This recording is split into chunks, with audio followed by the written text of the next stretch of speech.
Actually, someone sing the way. Hello, sing the way. Hello, can you hear me? Those at the back. Sing the way, someone. Those at the back. Can you hear me? Okay, good. Thank you. They the other Chikasura.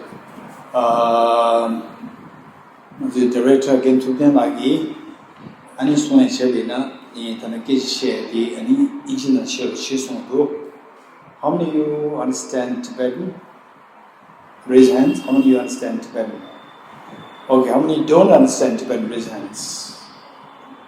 Okay, how many prefer me to speak in English? Okay. Easy, sure.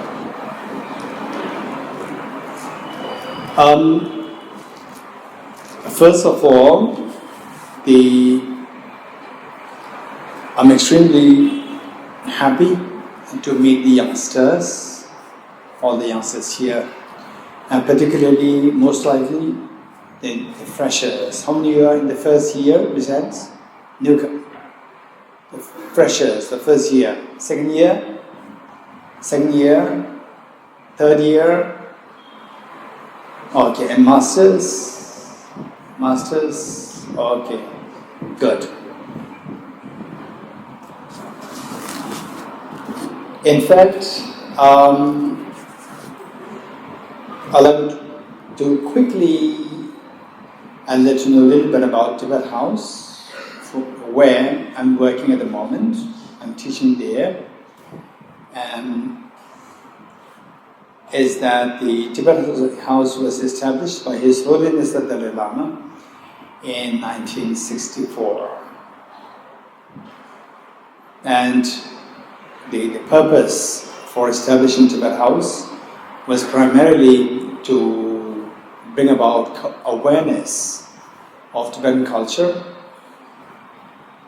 primarily the Buddhist philosophy, psychology, and any other the culture-related things to the larger audience of India, the world.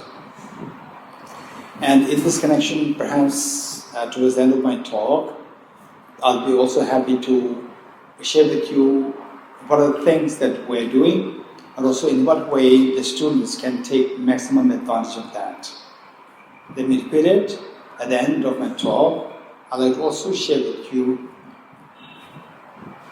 what Tibet House is doing, and in what way the students are here in Tibet Youth Hostel, how you can take the maximum advantage of Tibet House there. So this is what I'm going to share with you in a while.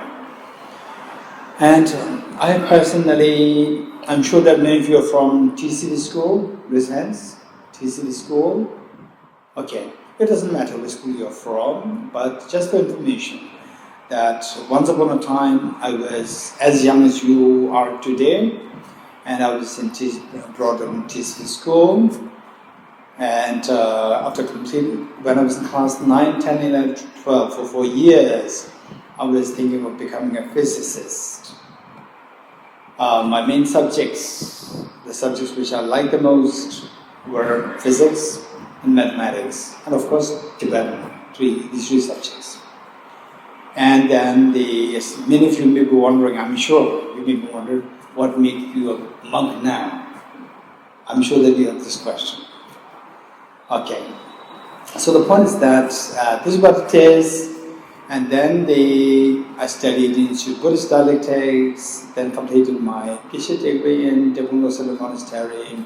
Then after that, the Office of His Holiness the Dalai Lama sent me to Cambridge for my English proficiency. I was there for some time, and then coming back for about like 6 years, 7 years. His Holiness is translator. 7 years. His Holiness is translator for about 6 years. Then moved to Tibet House here, and then this is all what my journey is. And if you like to know more if you like to know more. Of course, related to what benefits you. It's not just out of pure curiosity, but what benefits you. Feel free to bring up any question that you might have at the end of my talk. Okay. So nowadays, I remember that I think it was like 20 years ago. 20 years ago, maybe most of you are either not born or 1 year old, right? 20 years ago. Say, raise hands those who are 21 years old, raise hands. 21, 22 or below 22. Less than 22 years old, raise hands. Less than 22 years old, raise hands. Okay, so there was a time you are either born or just crawling. And I remember that His Holiness was extremely particular that elders, like my age, I was then in my 30s, to take the maximum care of the children, and particularly, I would say Tibetans and the people from the same culture, with the same and the Buddhist culture, now the Himalayan belt. And here in Tibet House, we see that majority of the youngsters who take the maximum advantage of the Tibet House in Delhi, we see that mostly they are from Ladakh. Ladakh youngsters doing masters, doing PhD programs and so forth. They come to Tibet House to learn from there. They get many ideas. It's not just that they learn Buddhism, but they learn many things. Because Tibet is a place where many extremely high qualified, educated Indians come, like professors, medical doctors, engineers, lawyers, architects. They come, including the professors. They come. Because of this, these youngsters who come to Tibet House, they get opportunity to interact with them, and they give you ideas. Just 15 minutes of meeting with them can change your life. That you have an idea that, okay, this is what I like to do after my undergrad. Then you meet with just one professor, total person for like 15 minutes, and you get a new idea, whole new idea, new direction in your life. So this is how this Tibet House in Delhi plays a very important role. Then how much it can help you, it entirely depends on the individual. If you come, you can get the maximum benefit. And whereas if you don't come, then nothing will be done. So there's what is that? There's an English expression. How many of you know that expression? One man can take a horse to the river. Anyone else? Who remember, who can complete the sentence? One man can take the horse to the river. And what's next? This girl?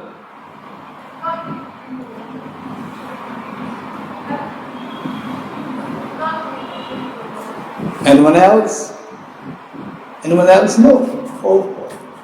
Okay, let me say this. What she said is like 80% correct. It says, one man can take the horse to the river, but 20 men cannot make it drink. This is the expression. 20 men cannot make it drink. Who decides whether the horse will drink water or not water? Not. Who decides? Horse decides. You're getting it? So therefore, individuals. It's up to the individual. So be wise to the maximum advantage of your being in Delhi, and then Tibet House, not being far away from the Rohini here.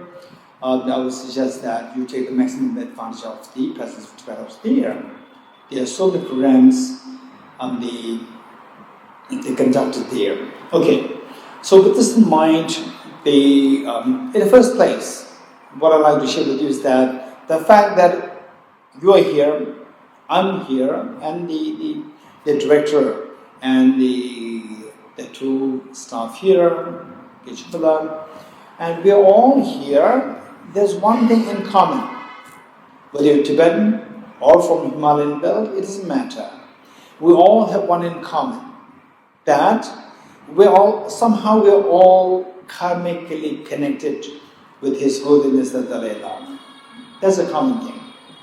It is all because of, for example, this space. I've been to various universities, for example, in Cambridge, in America, in Singapore, in Japan, and in France, and so forth, and Finland, and so forth, and within India, so many universities and colleges, and I would say that the Tibetan Youth Hostel here, this beautiful campus, and the opportunity for us, like the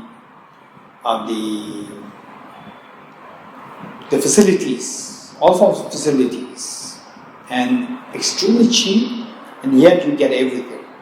This great opportunity for us is all because of the blessings of His Holiness the Dalai Lama.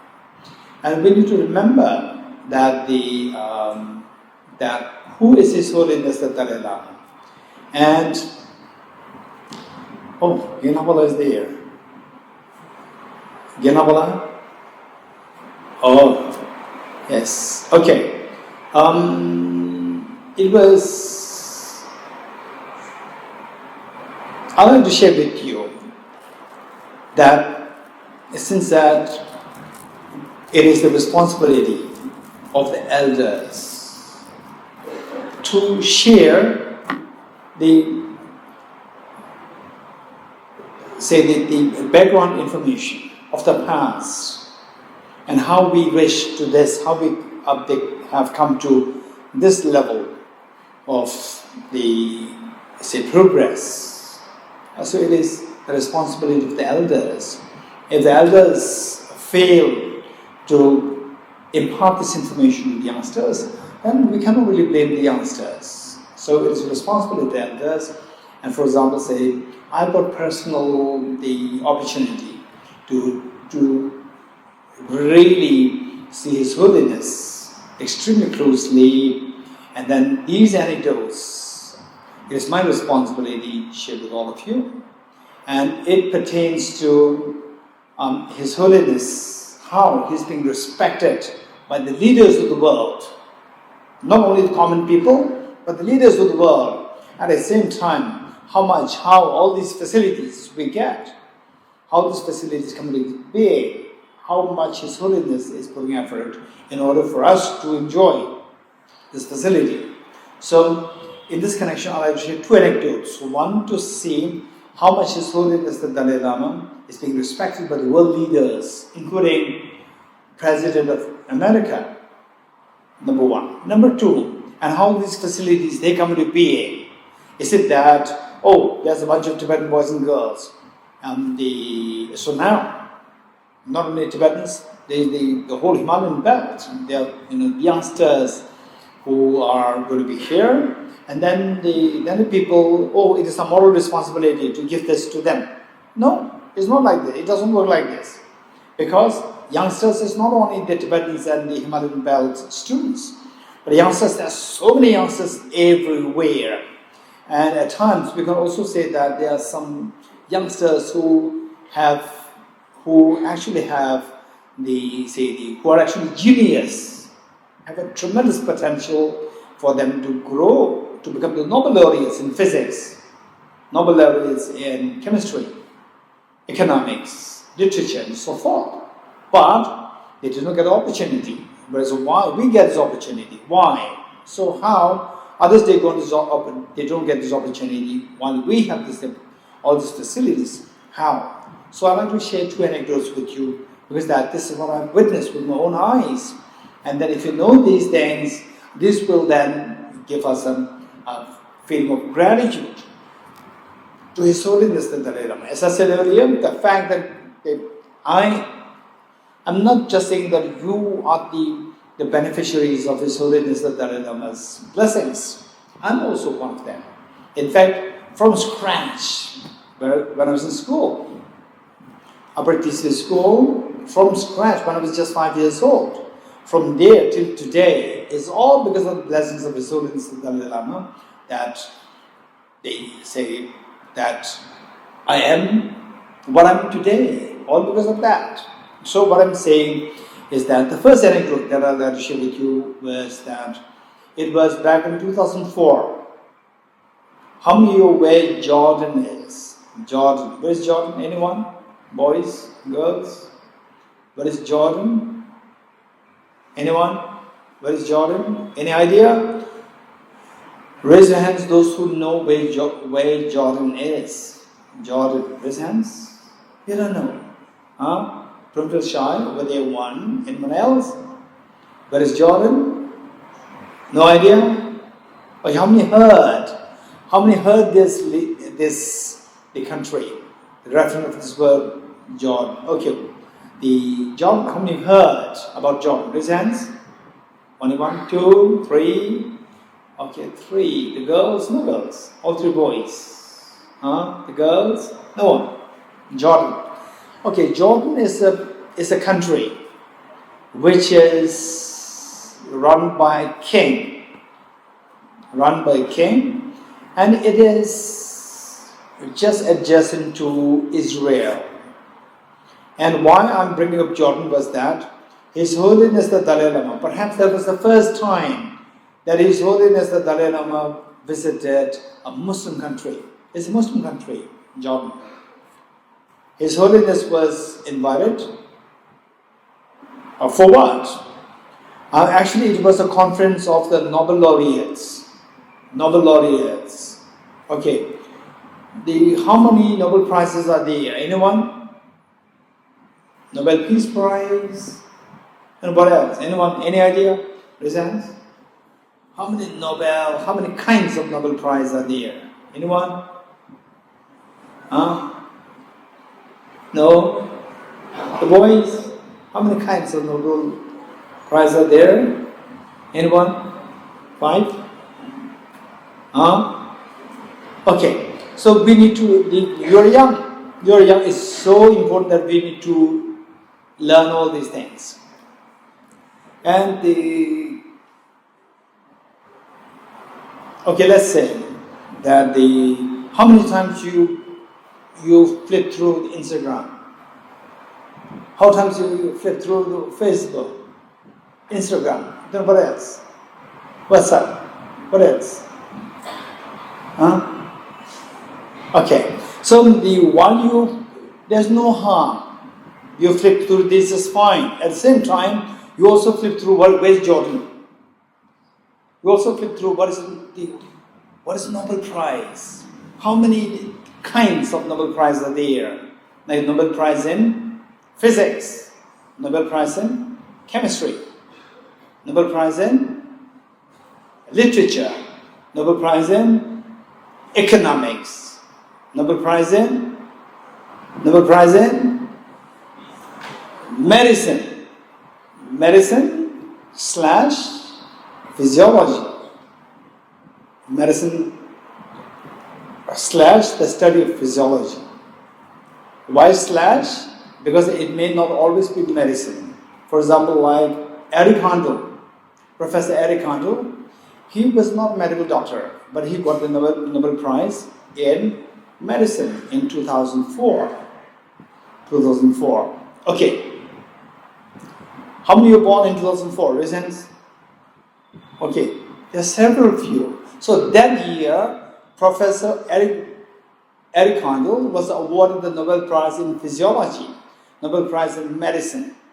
Professor Eric Handel. You getting it? Okay, so these are the things that you have to be informed. We've learned these things. As youngsters, it's so important to keep learning the facts rather than flipping through the reels. You know what reel is? You don't know what reel is. You don't know. Okay, I'm glad that you don't know what reel is. How many of you know reel is? Raise hands. Okay, these are very honest people. Okay, so what I'm saying is that there's no harm in going through WhatsApp, Instagram, and so forth. but we need to be moderate. We need to learn the moderation and also make sure that you shine in your knowledge. Like, just Google search, what kind of Nobel Prizes are there in the world? For example, His Holiness the Dalai Lama.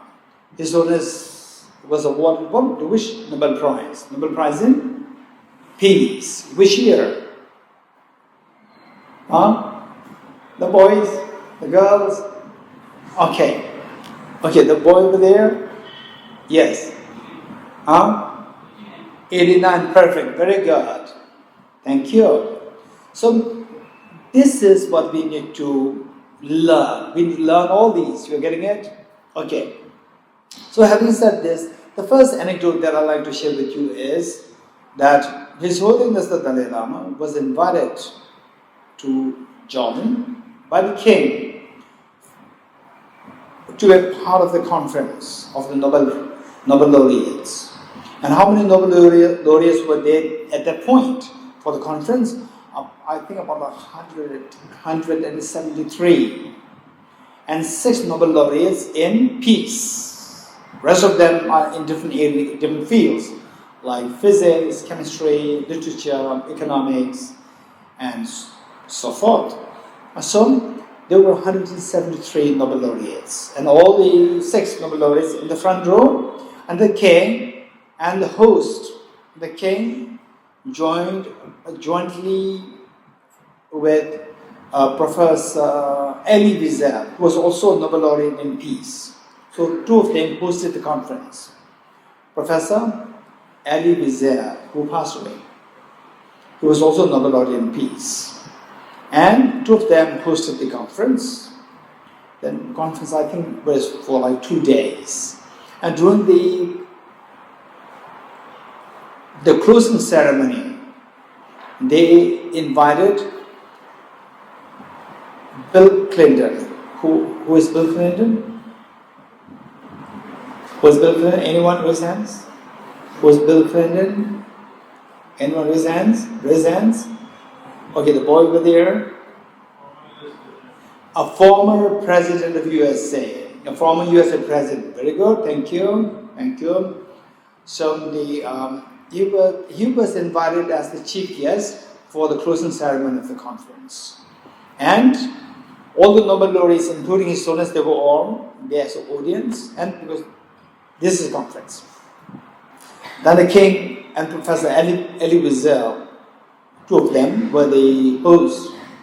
And the president, Bill Clinton, he came straight from the airport to the conference venue, Petra.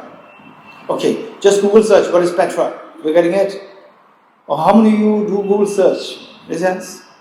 Once in a while? In a day? What about the other boys and girls? You don't do that. Wow, you're only in books. Not on the mobile?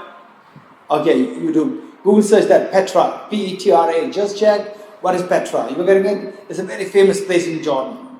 So the conference was, okay, don't do it now. Okay, you can do it later. You're going to just write Petra, P-T-R-A, that's good enough. And then you Google search later, because that you'll not listen to what I'm saying now.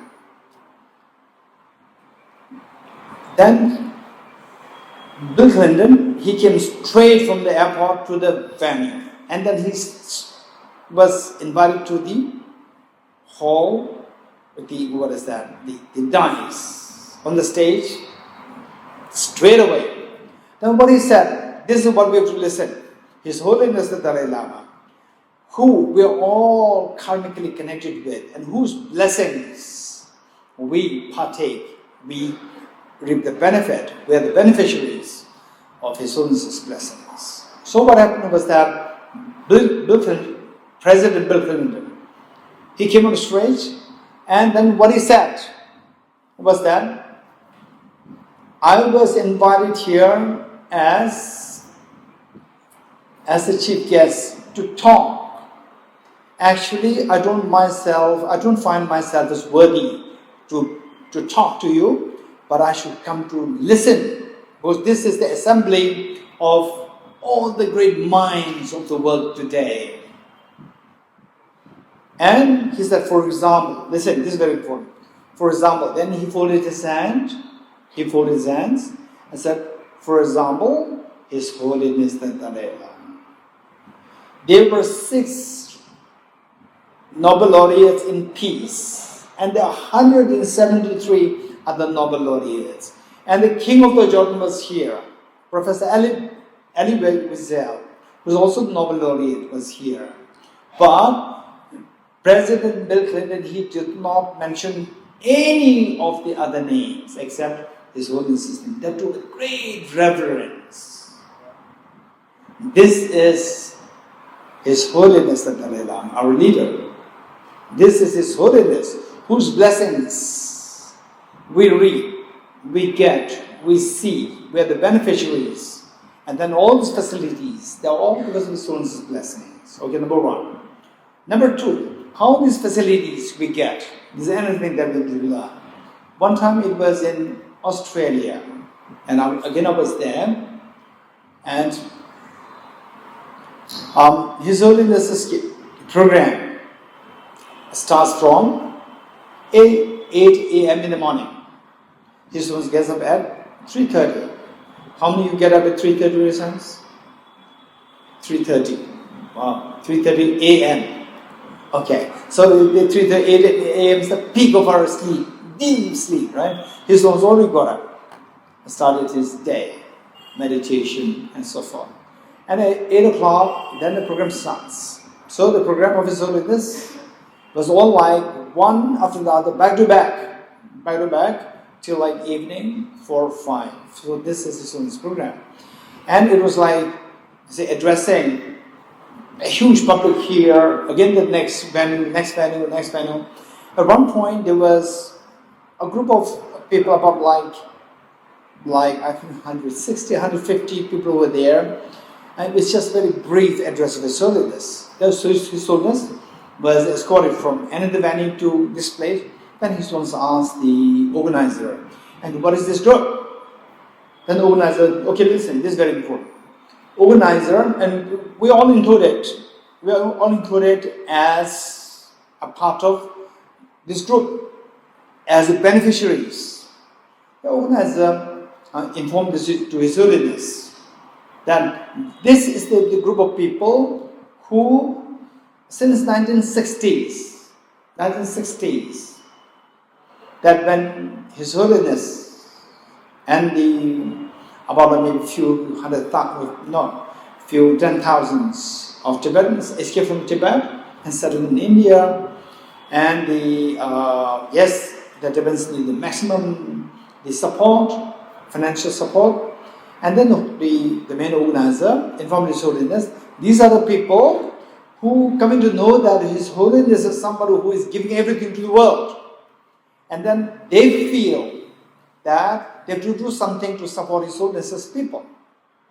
In those days, Tibetans. Now, all the Himalayan the people across the Himalayan belt. So, how they were offering the benefit. Is there all these things? How these come into being? Let me share.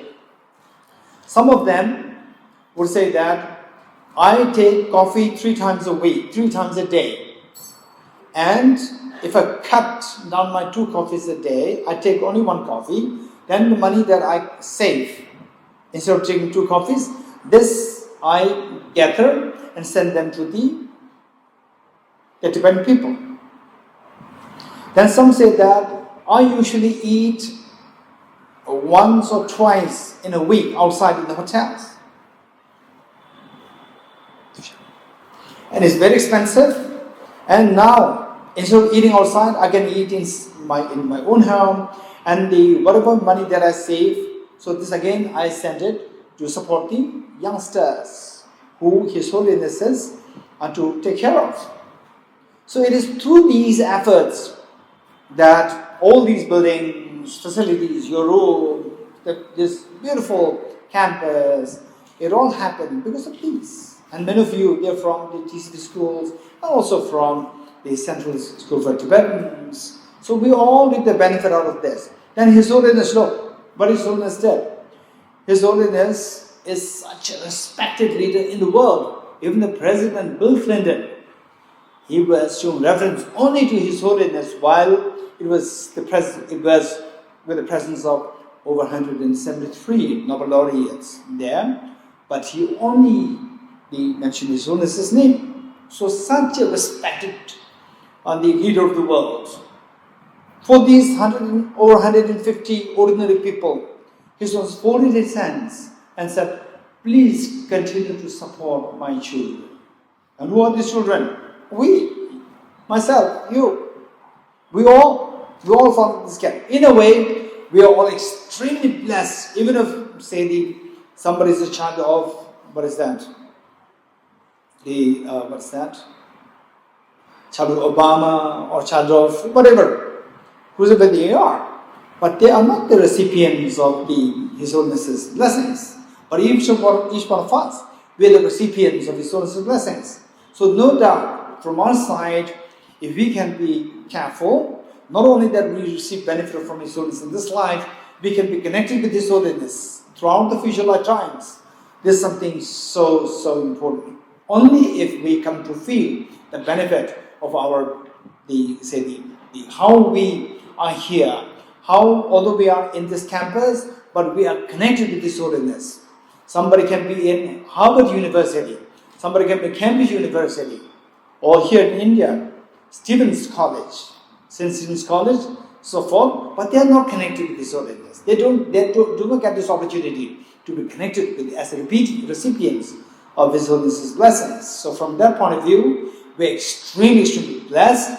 And now, not to disrupt the connection, not to disrupt how much we're getting, the blessings that we're getting from His Holiness, just see that we continue to pray that His Holiness lives long and that His wishes be fulfilled spontaneously, that as in many more youngsters in the future, they continue to reap the benefit of His Holiness's presence in planet Earth. This is one thing that we need to remember. So next is that you as youngsters, many of you are in the first year, some of you second year, third year masters, and those in masters, you are more settled, established, and those in the first year, I would say that second year you have some degree of experience, and particularly I would say that those who come here, this itself indicates something, that you come here means that you have a desire, aspiration to learn something meaningful. And it doesn't mean that those who are absent here, doesn't mean that they don't want to learn anything. Some can have very urgent work, that's a different story. But here, those who are here, I can for sure say that you prove yourself that I'm actually the recipient of the blessings of His Holiness the Dalai Lama. So this is something which is so unique. Now, what should we do? In what way we can repay the kindness of His Holiness the Dalai Lama? In what way we pay the benefits that we get from His Holiness's blessings? We don't have to do anything. Just study well. Just study well. And what I would say is that 3 years, or how many of you think that 3 years is so long? Results? 3 years is so long. Results? 3 years, believe it or not, 3 years will fly. You're getting it? 3 years will fly. Okay. Those in third year, you have the experience, right? How many raise hands? Those who are in third year, raise hands. Okay, raise hands. Okay. So the third year students, you have the experience. 3 years, how it passed? No clue. It just passed. So the first year students, particularly the first year students, I would say that make sure that the 3 years don't go waste. Whether go waste, not waste, is entirely up to you. So what I would suggest is that no doubt, this is a human psyche. Wherever you go, we see good people and bad people. We see both. So our job is to be wise. So here in my talk, I'd like to just say the takeaway for you. Number one is how His Holiness, how we are so blessed that we are the recipients of His recipients and the beneficiaries of His Holiness's blessings. Number one. Number two, how to reinforce this, the blessings and the connection with this holiness in future lifetimes as well. Number two, alongside, I would say that two things. One is, take away from my talk. One, be kind to yourself. Be kind to yourself. Oh, that's very easy. Yes, I'm kind to myself. But I'll explain it. Number two, be wisely kind to yourself. Let me repeat it. First, be kind to yourself. Number two, be wisely kind to yourself. Don't forget this. And this is something which you need to remember, I need to remember. And if you can do this effectively, then this is the best way by which you are repaying the kindness of His Holiness the Dalai Lama. So what does it mean by be kind to yourself? Let's say that how many want to, let's say, complete the third year very successfully, or then after this master's very successfully, raise your hands. Minimum, like third year, 3 years, I will use it very productively. Raise hands. Good, I know that. Meanwhile,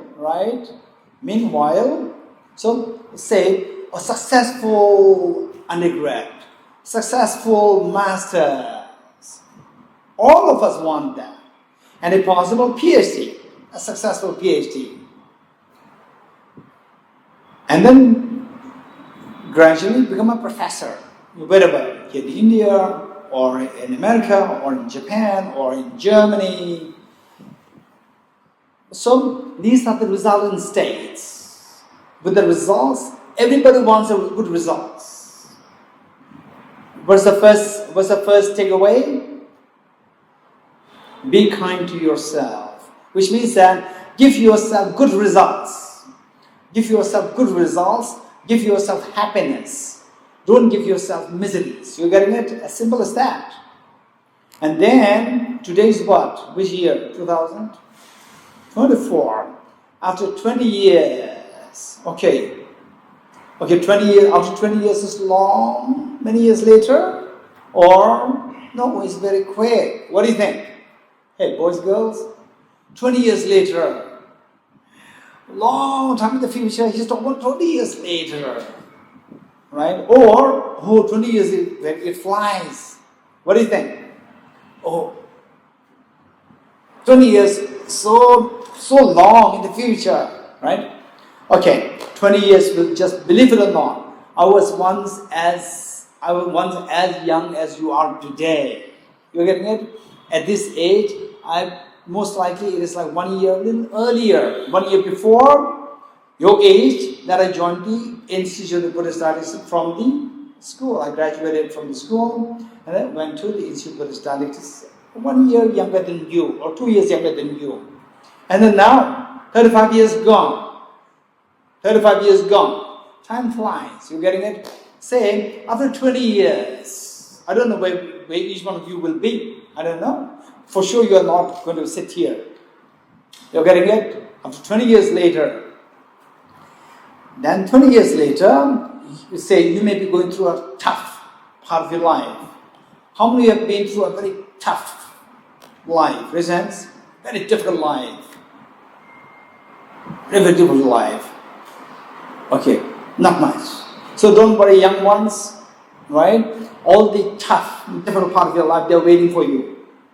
Don't worry, they're waiting for you, right? Very complicated matters, believe it or not. These are waiting for the young ones. Not only you.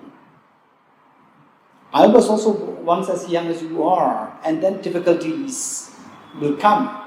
So what I'm saying is that after 20 years, say you're going through a tough time of your life, very complicated relationships, right? Husband, wife, or boyfriend, girlfriend, or very complicated relations.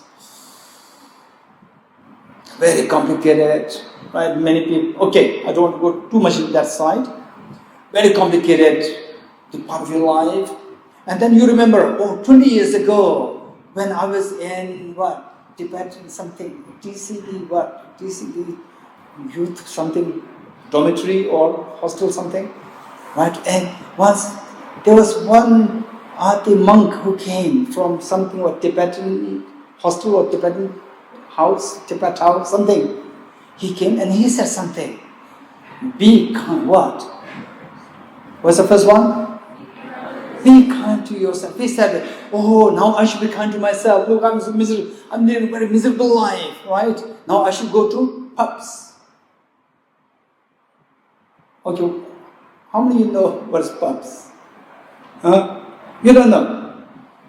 You know, the girl over there, what is pubs? Huh? Anyone? What is pubs? I'm sure that some of you Google, you do a Google search. Pubs is a drinking place where one drinks alcohol and wine. And he said that be kind to yourself. Oh, now look, I'm running a very miserable life and I should be kind to myself. I go to pubs so that I can forget my miseries. You remember the first line, you forgot the second line. What is the second line? Be wisely kind to yourself. You're getting it? If you want to, how many of you like mangoes? Raise hands. Mangoes, raise hands. If you want mangoes, if you want to eat mangoes, don't plant the bitter gourd seeds. You know bitter gourd? You like it? Without masala, you like it? You don't like it. Bitter gourd, raw. It's very bitter. If you like mangoes, if you like to eat mangoes, don't plant the seed of bitter gourd. If you plant the seed of bitter gourd, you will get bitter gourd. You will not get mangoes. You're getting it? Don't expect mangoes. By going to pubs, you end up into miseries. You will not have the happiness. You are trying to be kind to yourself, but you forgot to be wisely kind to yourself. So the second line, which says, be wisely kind to yourself, means if you want happiness, implant the seed of happiness. What is the seed of happiness? Ethical activities, ethical behaviors.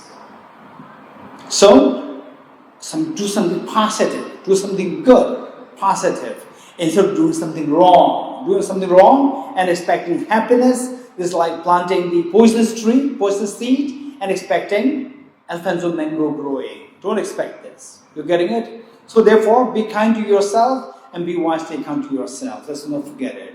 Okay. So so now you're in your 20s, 20, 21, 22, 23, or 24, some maybe even 25 in masters.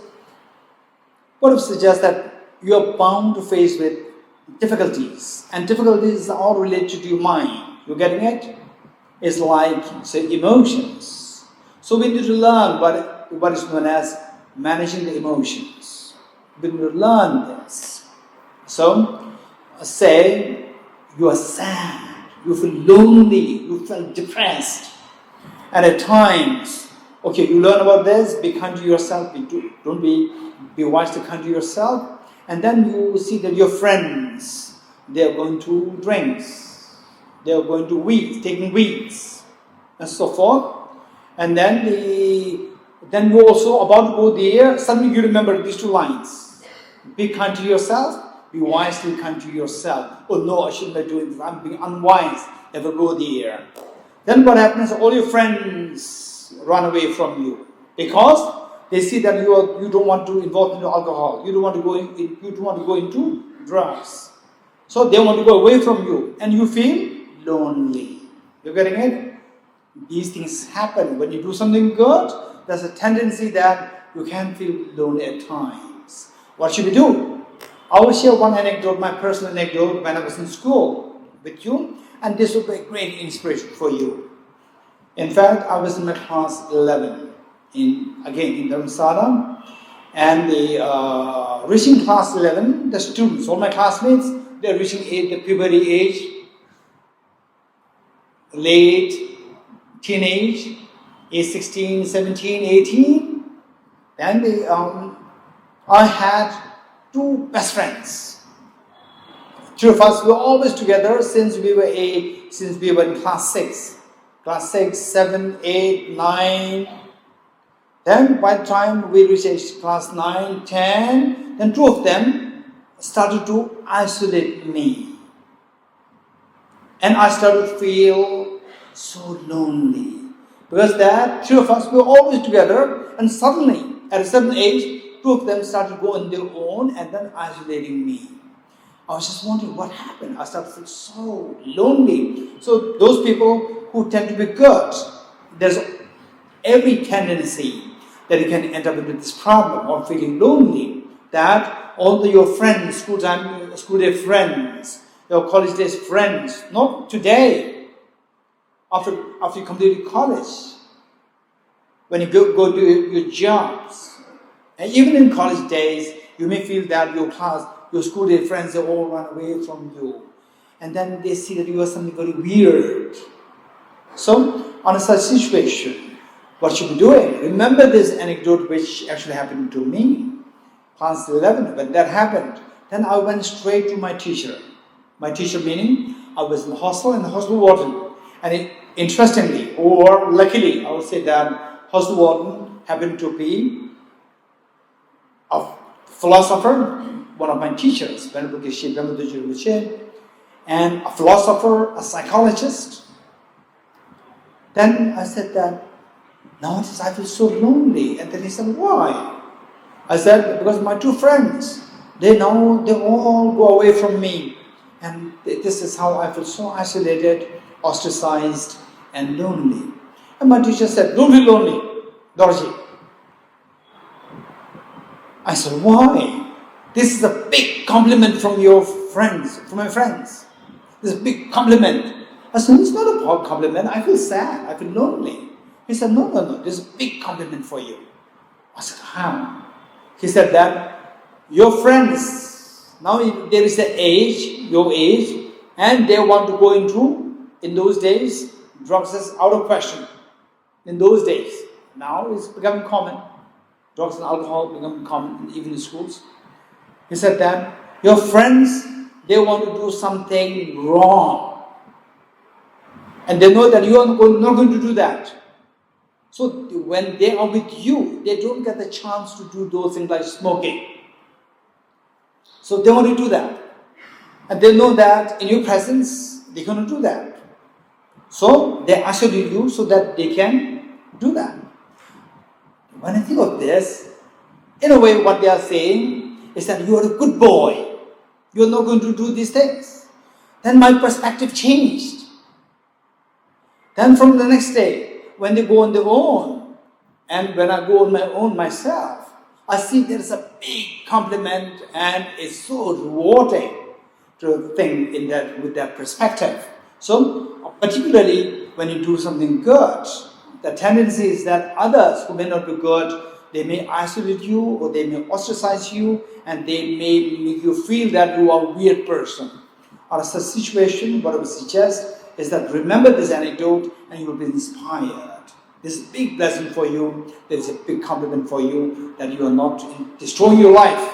You are being extremely purposeful person and smart person. So, what are the 2 things? Take away.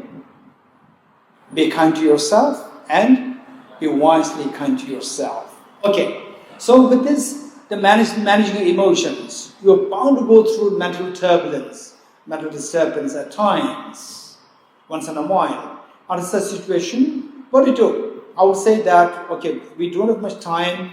What you do is that keep in mind that, we all are extremely meritorious, very fortunate, in ways that we get the chance to meet with the Buddha Dharma. You are born in the Buddhist culture. How many are born in a Buddhist family? Raise hands. Almost all of us. Almost all of us. We are born in a Buddhist family. We are extremely meritorious, very fortunate. We require a lot of merit in order to be born in a Buddhist family. So given that we're born in this, we also need to know the value of this. His Holiness the Dalai Lama, being respected by the scientists all over the world.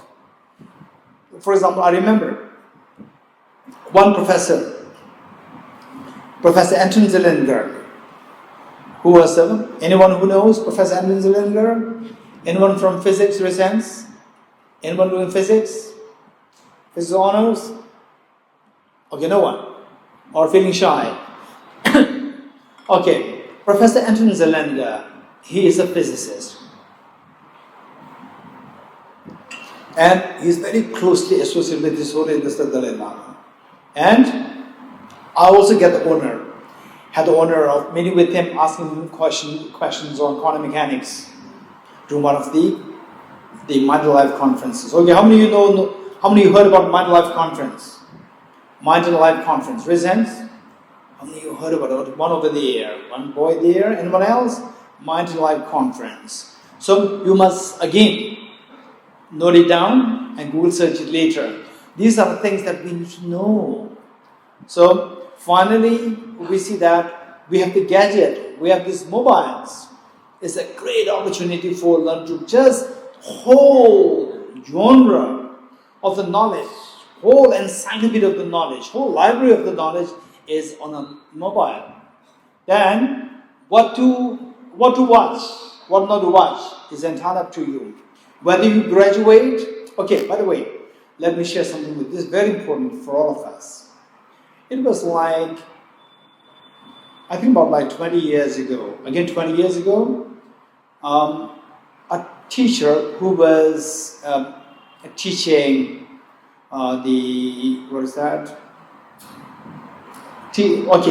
she was a teacher trainer, training the teachers. And she was requested if I can give a talk to the teacher trainees.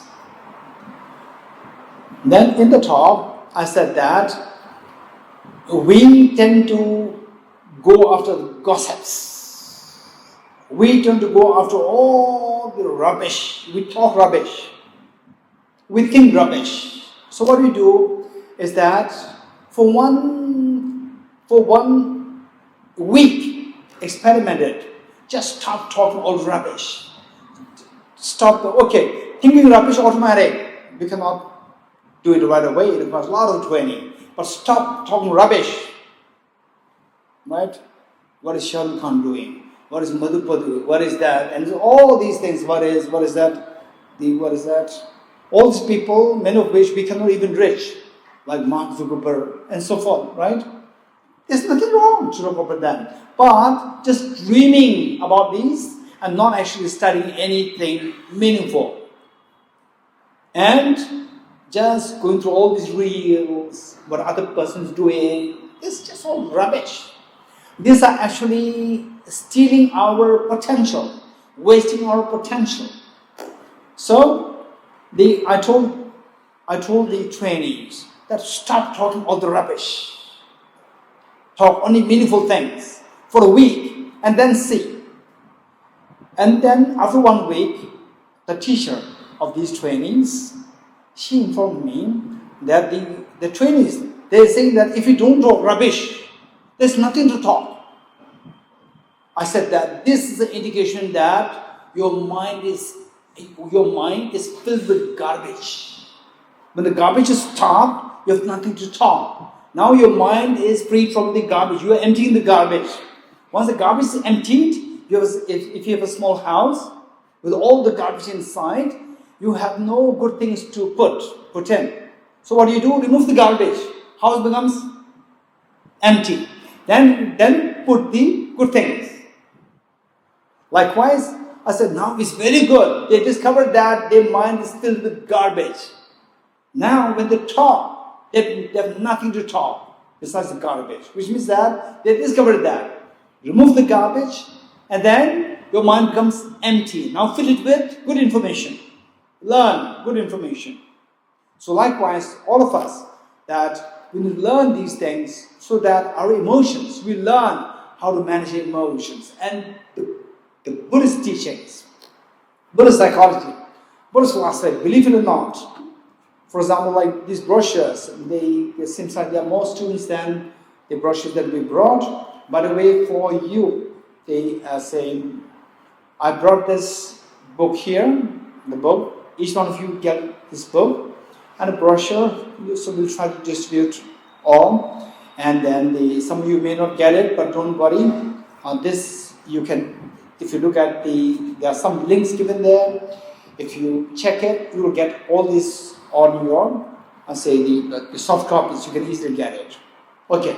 So at the end of our talk, then this are my two colleagues, Venerable and Pramadunla, and who some of you may know her. And they will distribute this to all of you in this small booklet. This is very important. So we learn these things, we learn from these things, and you will know how to manage emotions. In fact, the Buddhist psychology is perhaps one of the richest information, the most refined information for managing the emotions. Just let me share with you a small anecdote. There was one lady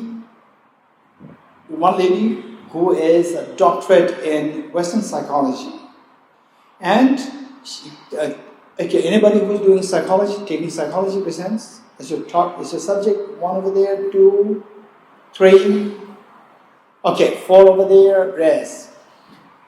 So she is a very accomplished clinical psychologist.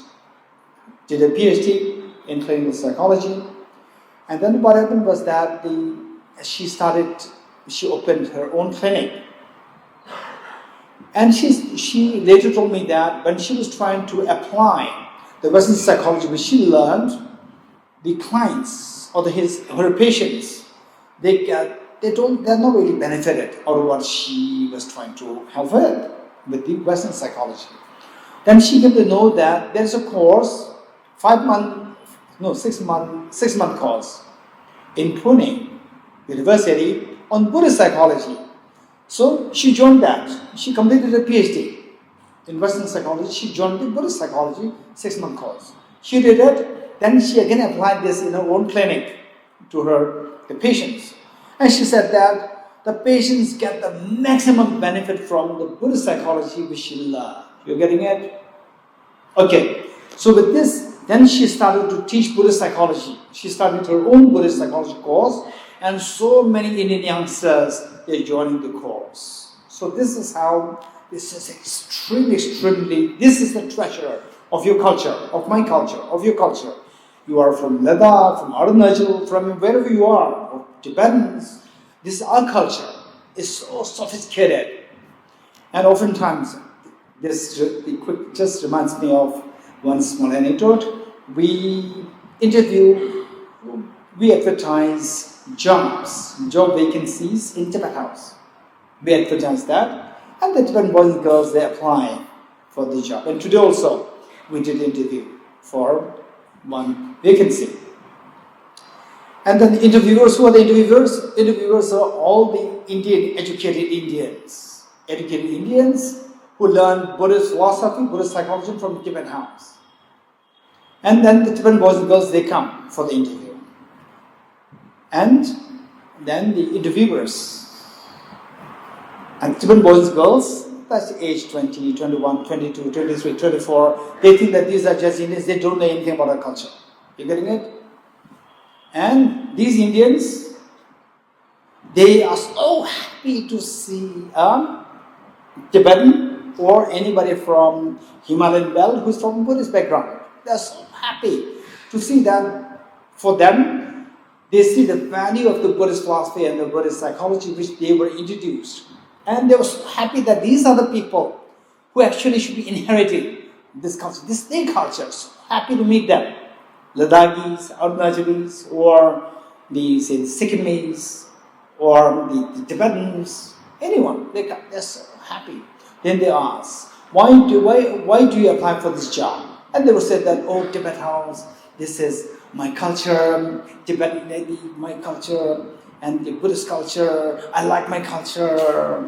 And then they ask the next question, what is Buddhist culture? And they say, the compassion. And you write in the interviewees, so it's compassion. And tell me, what is the essence of Buddhism? Would say, compassion. Again, compassion.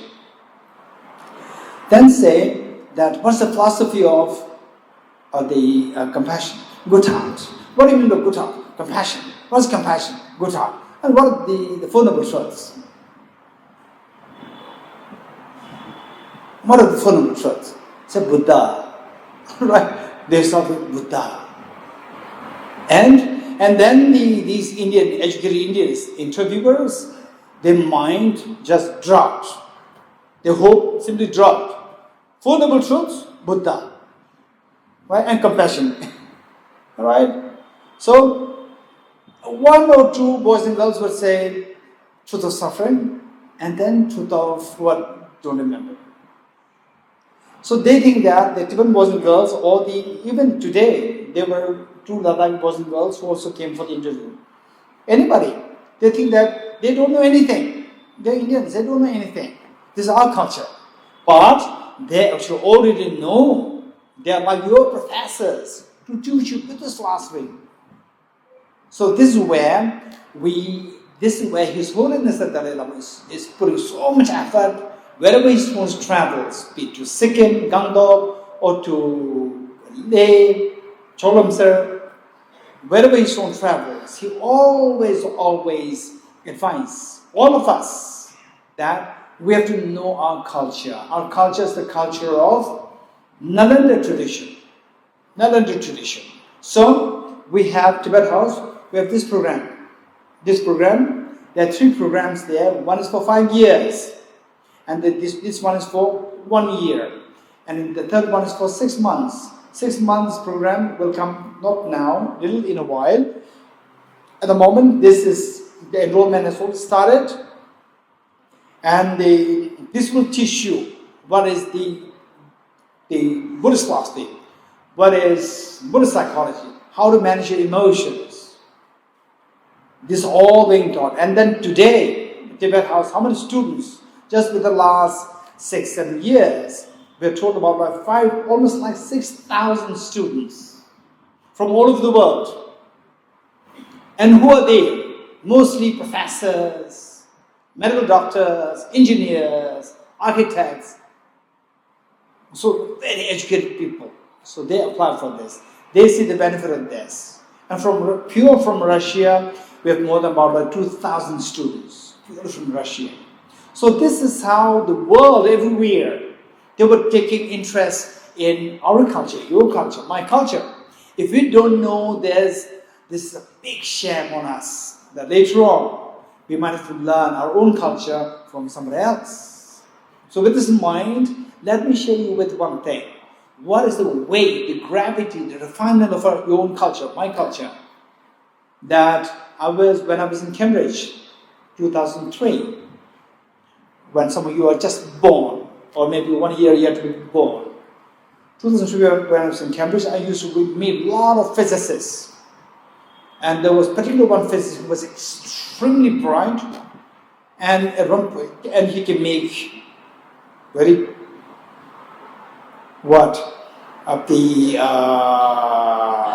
complicated statements. One statement that he made was that in this world, only physics is education. Then I asked him why. He said that because, listen what the reason that he gave. Because physics, it is only physics which allows you to have a critical thinking. All others are imitation of the earlier teachers. This is what he said. Then I said, okay, at least you have given a reason. Listen to what the Buddha has to say. Then I quoted the Buddha. The Buddha said, the bhikshus and the wise people, just as the goldsmith tests the purity of the gold by cutting, rubbing, and burning the gold, you should also examine my words and put them into practice, not simply because you respect me. In Tibetan, Gelong Dagang Kenam Ki. Hey, anyone who can say this? Gelong Dagang Kenam Ki. Yes, over there? Sekche Dalwe Sershindu. Lepartala Maeka Lambarche Kujin. This is the Tibetan version. And then he remained silent for a few seconds.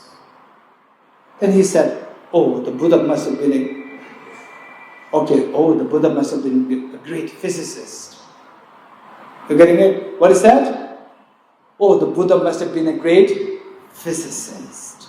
You're getting it? So this is your culture, this is my culture. The rich philosophy, the rich psychology, which is amazing. So Buddhism might that the managing the emotions to make another 2 points, then I'll conclude here, and I would be so happy to entertain 1 or 2 questions from you. So one thing was that your emotions, how can we manage the emotions? For example, anger, attachment, greed, fear, and so forth. How can we manage these emotions? This is a huge problem in today's world. How can we manage these emotions? So look at the difference between what Charles Darwin has to say and what the Buddha has to say. Charles Darwin, just about a little over 100 years ago. Charles Darwin, 2008, when I was in America, sent by the Office of His Holiness Dalai Lama to work on His Holiness's book with Professor Paul Ekman. Particularly, all of us, and more precisely, the psychologists, those who take psychologists, you must read this book. Professor Paul Ekman, he is an amazingly great psychologist. And in fact, he is like the founder, the pioneer of what is today known as the microfacial grading psychology. Psychology, a branch which he started, microfacial grading psychology. And so what happened was that, so one time when he was visiting Delhi, I asked his assistant to please request him that Tibet House is inviting him to give a talk in Tibet House. And then he accepted because 2 of us, I know him so well from this encounter. And then Tibetans we have to announce this, advertise this to the public. And I sent a message to the assistant that this is the announcement poster which will go to the public. And the assistant says that, Geshe, please don't announce. I said, why? Because that Professor Paul Ekman, he is being hired by CAI, a Central American Intelligence, meaning American spy company. They hire him to detect the terrorist because of his expertise, his skill. He can teach, he can train the policemen, American police, to detect the terrorists. So terrorists are after him to check where he is, and then he will be killed. So therefore, don't advertise. So what I did was that his name is Professor Paul Ekman. Professor Paul Ekman, the title of the book, which I was talking about, is Emotional Awareness. Let me repeat it. Emotional Awareness. I would highly recommend all of us to read that. This is actually a dialogue, this is actually a book on which is a product of His Holiness, the Professor Paul Ekman's interview of His Holiness the Dalai Lama for a span of 54 hours for several years. So this is the final product of that interview. Emotional Awareness. This is the title of the book. And you can just write Emotional Awareness and the book will come out. Professor Paul Ekman. And then so this is a little digression. Going back, I was sent there by the Office of His Holiness Dalai Lama to check that His Holiness's voice in the book was accurate. Because that Professor Paul Ekman was working on the book based on the interview recordings. So I was sent there, and I was there with him for 5 days. And all the 5 evenings, he was so kind to entertain me all the 5 evenings. One evening was for me to meet with his psychologist colleagues, all the psychologists, his friends. And then we started to have some exchanges, and he asked me to speak to his friends a little bit about the Buddhist psychology. So I taught about how to manage emotions, pertaining to getting into anger, greed, fear, and so forth. And one psychologist, a lady psychologist, she must be in her late 30s or early 40s, raised her hand and said that according to Charles Darwin, why I'm saying this is that we're talking about the managing the emotions. Can we really get away from the depression, stress, anxiety, and so forth? Answer is, there are two answers given, one by Charles Darwin and the other answered by the Buddha. What did the Charles Darwin say? Charles Darwin said that no, these emotions cannot be gotten rid of completely because we require these emotions. Attachment, anger, jealousy, fear. We require these emotions. In the first place, they say that these emotions are instincts. Number two, these emotions are the gifts to us from the human evolution. In other words, survival of the fittest. For the animals, for human beings to survive, we require these emotions to prove that we are the fittest to survive, because only the fittest ones they survive. So these emotions are required for that purpose. And then what the Buddha has to say, so as long as there's an anger, there's no happiness. But the anger is mental disturbance. What the Buddha has to say, no, we don't require these emotions. Are these emotions instincts? Answer is yes, they're instincts. But they can be gotten rid of. We can get rid of these things and we can still survive very effectively, more efficaciously than how these emotions they make you to survive. So what is that? There is known as the wisdom and compassion. Combined together, known as skillful compassion. That, when we cultivate it, this will help us to survive most effectively. For example, His Holiness the Dalai Lama. Anger. No anger. No anger. No anger towards even towards the Chinese. But he survived in this world. If there is one person who survives in the most effective, efficacious way, it is His Holiness the Dalai Lama. There's so much joy there. So much joy there. And without anger, it's perfectly possible. It's perfectly possible. It's all because of what is known as the skillful compassion, or comparative wisdom-based compassion. Wisdom-based compassion. That is something which is not touched, not explained in the Western psychology. So this is your culture. This is my culture. This is our culture. So these are things that we can learn from, the Tibetan's program. As I said earlier, there are so many people who are joining, and particularly extremely bright people, they join. And recently,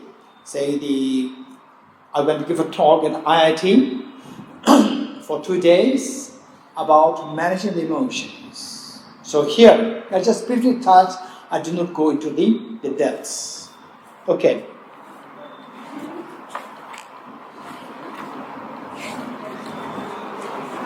So, let me conclude by saying that in this life, what I was saying here, let me conclude by saying that if you want to, as I said earlier, don't forget the 2 takeaways. Be kind to yourself and be wisely kind to yourself. And how to be wisely kind to yourself? This question. Just embrace 3 things. Embrace these 3 things. 1, knowledge. Number 2, integrity. Number 3, compassion. Let me repeat it. Focus on knowledge. Don't focus on the garbage. In YouTube, Facebook, Instagram, almost like what you scroll is like 80-90% garbage. Discard that and embrace the 20% information, good information. How artificial intelligence works. Okay, there's one book which is a recent book written by a world's bestseller, one of the world's bestseller, the Yuval Harari. Anyone who knows his latest book? His first book is on Sapiens. The title is Sapiens. You have to read these books. You have to read these books. Rather than going through all the reels, garbage. Read these books. Then you talk to the people. You have a lot of constructed information, and people see that, wow, she's so learned. He is so learned. You can see that. You're getting it? Read these books. And the last book, which he wrote, which is published recently, is Nexus. Nexus. Read these books. His Holiness the Dalai's books, believe it or not, in, for example, IIT, or in the various universities where I go, we give talks to the teachers, university professors. When I say something which I picked up from His Holiness's books, when I say this concept, without mentioning even without mentioning His Holiness's name, the moment I touch these concepts, particularly the very smart professors, learned professors, very educated, smart boys and girls, they instantly, their eyes just widened. Wow, it's an amazing concept. And I used to be fascinated. Usually, when we say, oh, His Holiness the Dalai Lama, in the book Beyond Religion, he said like this, then people, because His Holiness is so famous, so popular, will instantly start to take interest. I thought that this is because His Holiness is fame. And later on, I discovered that no, it is the brilliance of His Holiness the Dalai Lama's thoughts. I just can share the message without mentioning His Holiness's name. Even the professors, vice chancellors, their eyes just pop up and show that, wow, it's amazing. And then I would say, it is not me, it is His Holiness's thoughts. So, the three things, what are they? Knowledge, focus on knowledge. Learn something constructive, don't learn the garbage. Garbage will only steal your time, waste your time. And when I'm at your age, my hair is all black. Now, after 30 years, hair has all become white. You're getting it? This age, it also happened to you. Don't think that he's getting old. You're also getting old. You're getting it? But there are two ways of getting old. One, getting old, where your body becomes old and your mind is empty, full of garbage. This is one way of aging. Another way of aging is where your body becomes old, but your mind has brilliant treasures. You choose. You're getting it? So, be kind to yourself and be wisely kind to yourself. How to be wisely kind to yourself? Three things. What is that? Knowledge, integrity, and compassion. You're getting skillful compassion. What does it mean by integrity? Integrity means, I'll give you one example. When you say something, you should mean it. Don't say something which is contradictory to what you're saying, what you're doing. I'll give you one example.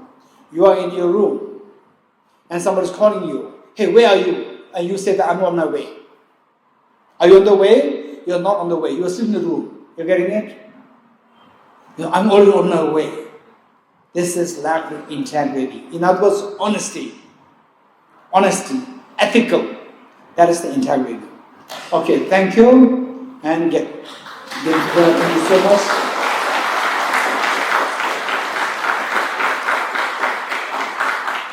Okay. Maybe I can entertain one or two questions if you have. Raise hands, boys, girls. Just raise hands if you have any questions before I leave. Okay, meanwhile, I would say that some girls, some boys, you can help our two staff to put the one leaflet in one of these books, or just distribute books directly. Some boys and girls, not all, because it's only about like maybe over 100. Okay, some boys, some girls, you can help them. Okay, not all. Okay, if you have questions, I'll be very happy to entertain meanwhile. Raise hands. Raise hands if you have questions. And whatever questions that you might have, don't feel shy, there's no reason, right? And I may have answers, I may not have answers, don't worry. The point is that Your question is very important.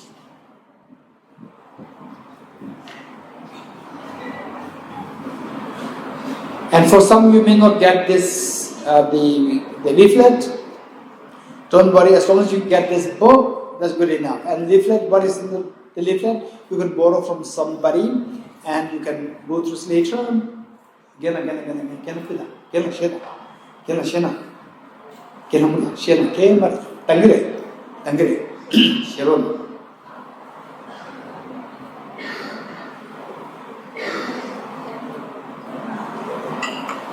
Okay, if you have questions, please raise hands.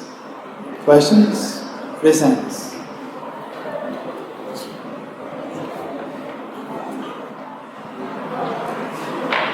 Okay, if you have no questions, then let me quickly share with you what is this book. I'll explain this very quickly. What is this book? I'll explain this very quickly. This book, by the way, if you read the preface, a very short preface, just one page preface, which I wrote, and in the preface, it tells you what this book is all about. But for you, let me be quick, unless you have a question. If you have a question, I'll be happy to answer your question more. Because this book, you'll know about it through reading the preface. Anyone with a question? Raise hands. Anyone with a question? You over there.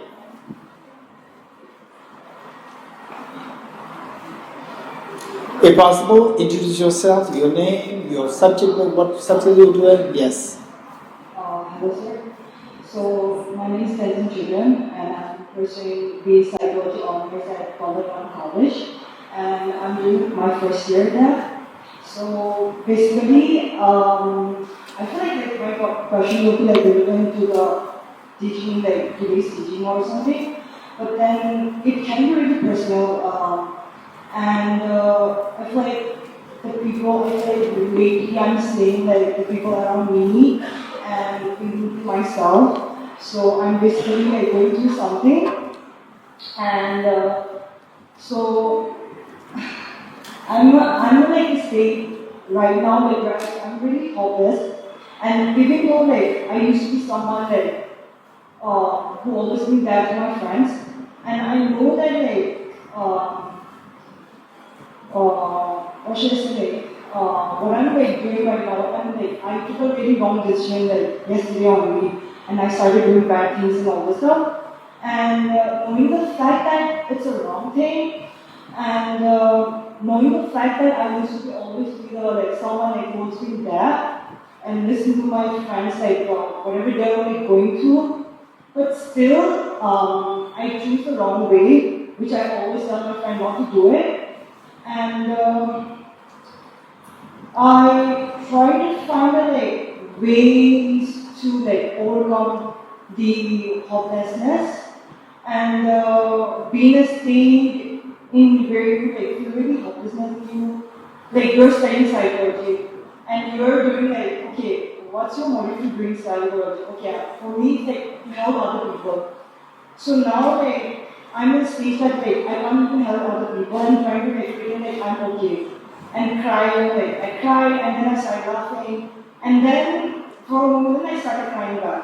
And I took a wrong decision, everything and I feel guilty about it, I took a wrong decision, whatever I did. But still I tried to find a way to overcome it, but still I couldn't overcome it. So I would like you to recommend any ways and methods to overcome hopelessness, say whatever I'm going through and whatever my friends going through, because I don't want to advise them now okay, be okay, it's going to be fine, even I'm going through it. It's okay, just don't do it. I don't want to pretend now because I don't want to fake myself and fake to them. And so I just want you to just give your thoughts on it, and also just tell the solutions to them. So it's just not for me, and especially for my friend. So yeah, thank you so much. Okay.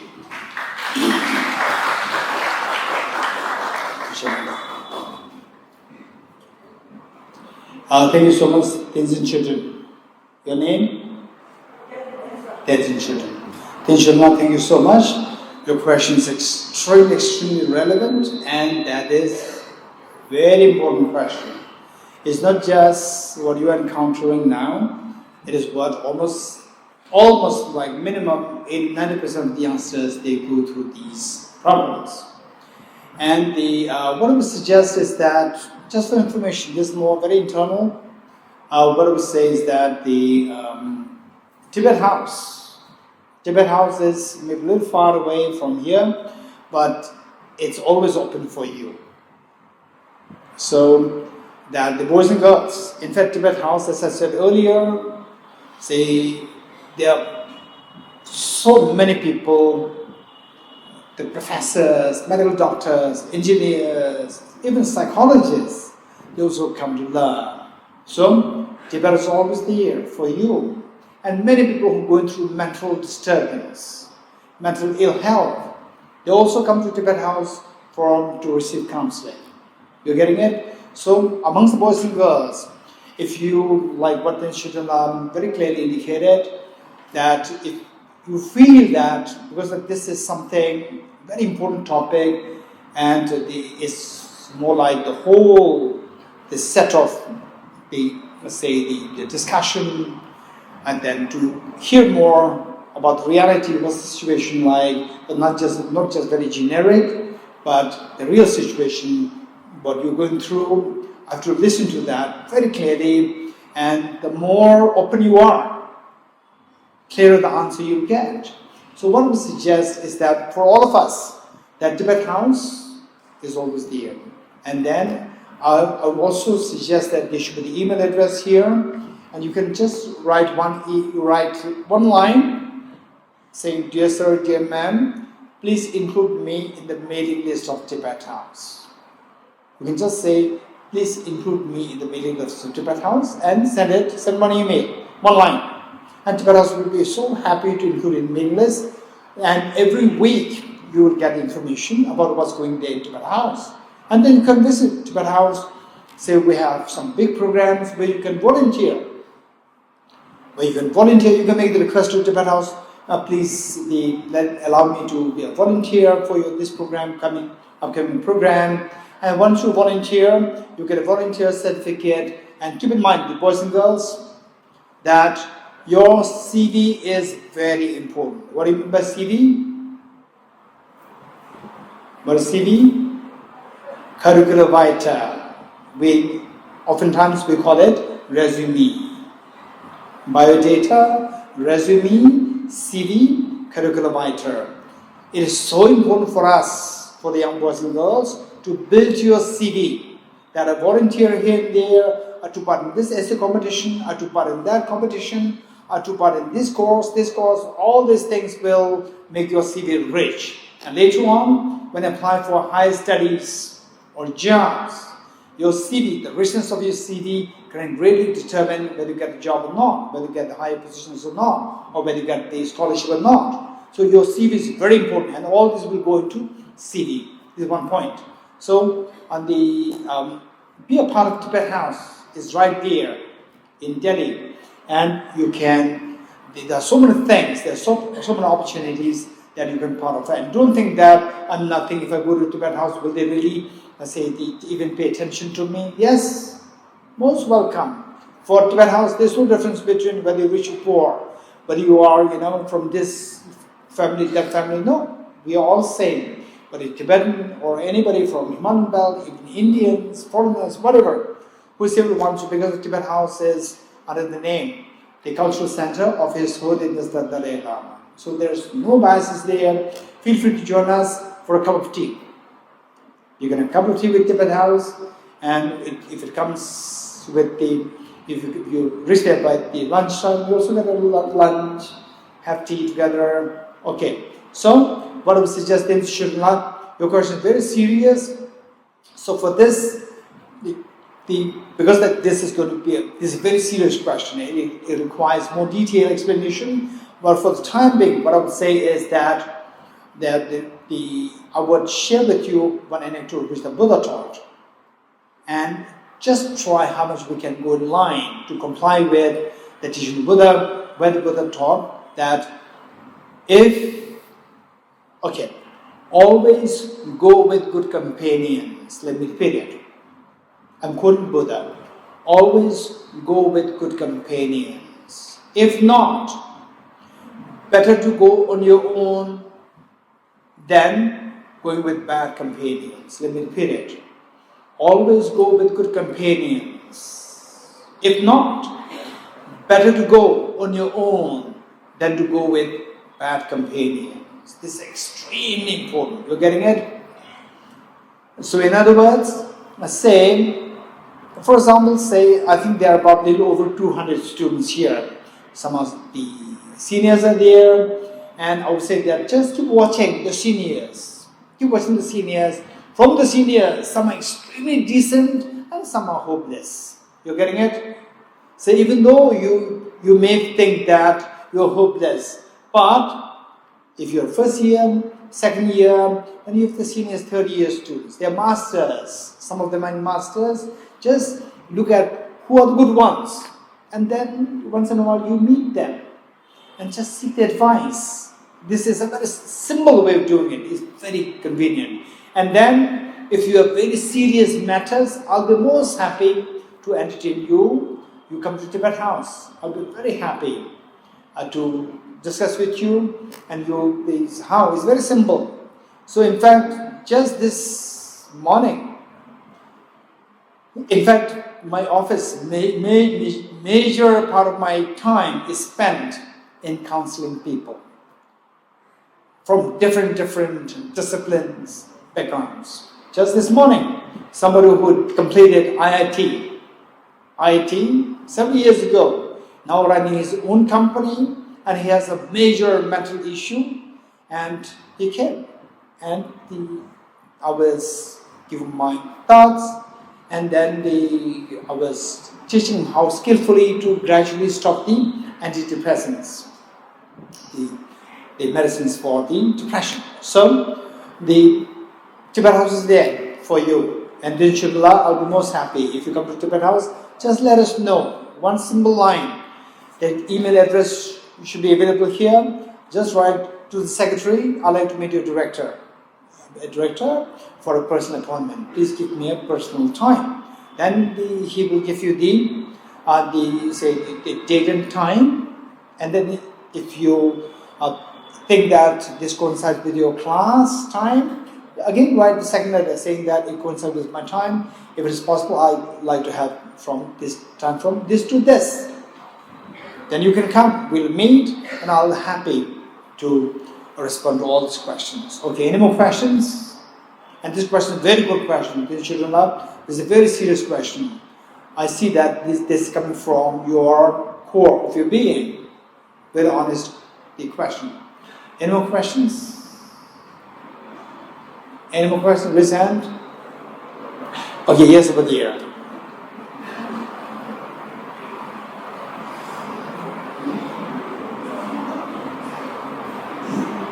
Good evening, sir. Myself is also here from Nalanda. I'm currently pursuing BA philosophy honors from the college. Nowadays, what I've noticed is many students nowadays stuck in a dilemma where they are being very indecisive. They are not able to take a decision. They start with the virtues like, what will happen if I do this? What will happen if I do this or this or not? If they start with this sense of overthinking. So could you please guide us on that? Thank you.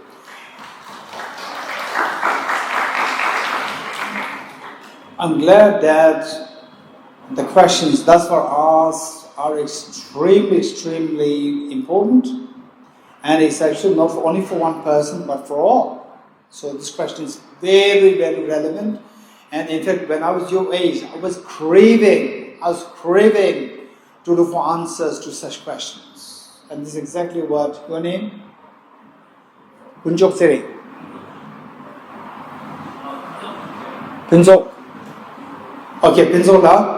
So what Pinzola's asked is exactly the question which was lingering in my mind for all these many years. Okay, so what I would suggest is that you're right, that many of the youngsters will be lost at like a crossroad.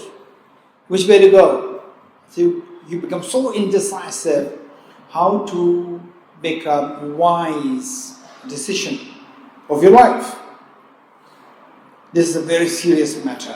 So with this mind, one thing again, what I would say is that, as I said earlier, if possible, always go with good companions. Which means, it doesn't mean that, okay, who's a good companion? That's not the point. The point is that, say you're in your college, and in the college, they are your seniors. They are your seniors who are doing, say, the third year, master's, PhD, and there are professors who are directly involved with you teaching you. And from them, you identify two things. One is whether or not that senior or the professor is kind. Number one, kind. If it is not kind, then you go there expecting that the person will help you, to give you directions to choose the right path. Instead of that, you may feel demoralized. You may feel discouraged, dissuaded. So in such situation, you have to check who is the kind person, who is the kind professor, who is the kind senior. It's very important. And number two, somebody as professor, somebody who's being respected by others. Senior students respected by others. You get? So these are the two criteria you have to look for. Once you identify such thing, then you go there with the very precise questions. I have the background information, A, B, C, D, E, F. And I have these options, A, B, C. And I don't know, I'm in a dilemma which to choose. Please advise me. And then whatever advice that you get, you don't have to decide on the basis of whatever advice that you get. You don't have to decide on that basis. But don't reject it. Don't accept it. One thing is that when you learn something, don't be quick to reject, don't be quick to embrace. What should we do? Learn. For example, if people give me some presents packed in the pack, I don't know what is inside. Don't throw them, it may be gold. But don't accept it, it may be poison. We don't know. Put it in the bag. Put it in the bag. Later when you reach your house, then put it down and segregate. Which is wise, which is unwise. Segregate and then pick up the wise ones that you adopt. So, this is one thing that I would suggest. And now, the world is a digital world. It's pretty easy. If you, for example, if you get hold of, Venerable, who was here, the monitor, what do you call it, representative, or the monitor, student council. So Venerable, when she was here, so you know that she was from the hostel. And you can just hold one person. From this person, then you can hold this next. You can get all the good people to give you advice. So this is so important. Try to get hold of good people. Are you good? Any more questions? More questions? Okay, one over there.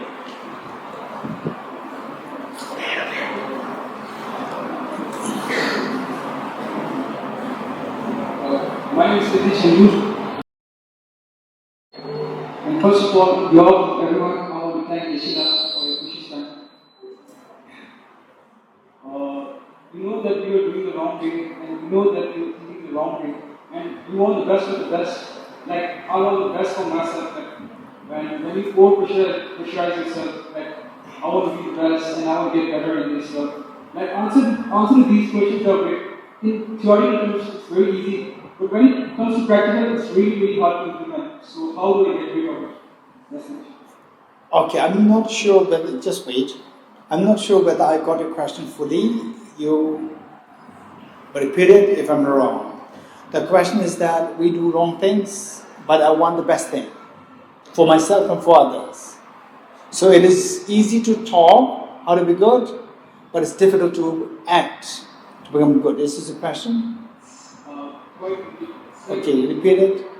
My question is that the iPods, I know the best of the best. Okay. We know that you're doing the wrong thing. We know that you're thinking the wrong thing. But in theory, we know the answers. But when it comes to practical, it's really hard to implement. Like how to get rid of that spiral of thoughts and the spiral of action that you do. Okay, so in a way, what you're saying is like, I want the best. But I know that what I'm doing is wrong. Yes, And I also know how to do the right thing. But I tend to do the wrong thing. Yeah, you know theory, but Theoretically, you know that. Yeah. But in reality, you do only in practical sense, you're doing the wrong thing. Yeah, you're not how to overcome that? Yes, yes. Okay, this is a very good question. Thank you. Okay, this is a good question. If you can give me, so I don't know whether you like to give a concrete example, right? You want to give a concrete example? I'm judging on basis of day-to-day experience. This is what I'm saying. Again, when you say day-to-day experience, this is a very generic, a very precise thing. Like, precise example, like going through spend a lot of time on mobile, or like what? Okay, you don't express yourself. Okay. If you don't want to be too precise, it's okay. You don't want to be. Okay. Don't worry, sit down. Okay, thank you. I'm quite impressed. The questions are so rich, questions are so good and very honest. I really appreciate it. And to be very honest, I don't know whether it is, I don't know. Say, from how I've been seeing the Tibetan Youth Hostel students from the last 2-3 years, from about like 15 years ago when I first started to come here, more than 15 years. So from then, in comparison, I see that today, the questions and how attentive you are, I can see that this is amazing. This incredible change, I won't say change, incredible difference from what was before with what is today. Today is much better. I'm very impressed. I like the question so much. Questions are so serious, honest, and very good questions. Okay, for this, one thing is that let's put it like this. Say,